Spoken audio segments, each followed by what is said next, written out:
کیا ہم ماہ رمضان میں کم کھاتے و کم سوتے ہیں یا نہیں؟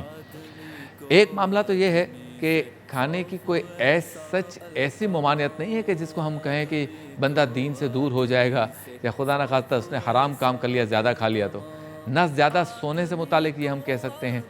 ہاں، یہ ترغیب اس لیے دلائی گئی کہ اگر زیادہ سوئیں گے تو نمازوں کے جانے کا خطرہ ہے، جو عام دنوں میں بھی غیر شرعی ہے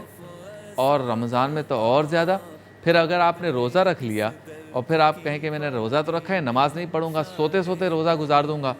تو ایسا ہم نہ کریں، اس لیے یہ ترغیب دی گئی ہے۔ دوسرا معاملہ اس میں یہ ہے کم کھانے کا کہ افطار میں آپ تھوڑا سا کھائیں، پھر سحری کر لیں، اتنا بھی تھوڑا سا نہیں کہ پھر روزہ گزارنا مشکل ہو جائے، لیکن اتنا زیادہ بھی نہیں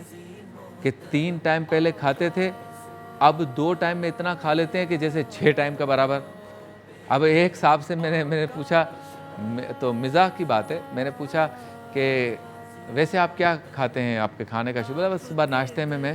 ایک پراٹھا اور انڈا وغیرہ، آملیٹ وغیرہ، دوپہر کو چونکہ آفس میں ہوتا ہوں تو کبھی بریانی کھا لی، کبھی دال چاول کھا لیا، کبھی فلاں، کبھی رات کو کبھی گھر پہ آ جاتے تو چائنیز بھی پکا ہوتا ہے، چاول سالن بھی ہوتا ہے، فلاں اس طرح سے۔ میں نے کہا رمضان کی تو بات ہی نہیں کرو بھائی، نہیں رمضان میں آپ کیا کرتے ہیں یار؟ رمضان آپ کو پتہ نہیں، میرا جو دسترخوان میں ہر طرح کی فرائی ہوتی ہے، تو اسے 10-15 سموسے اٹھا لیے، اچھا پھر ابھی آگے چل رہا ہے،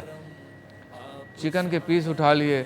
اتنا فروٹ ہر طرح کا، پھر فروٹ چاٹ، پھر اس کے بعد چھولے بھی، دہی بڑے، کہتے ہیں وہ تو میں افطار سے نا 1 گھنٹہ پہلے مارکیٹ میں جاتا ہوں، دونوں شاپر بھر کے آتا ہوں۔ اچھا بھائی، اس کا مطلب پھر سحری نہیں کرتا ہوں گا؟ اللہ، سحری تو وہ کہتے ہیں کہ ہوتی بازار میں،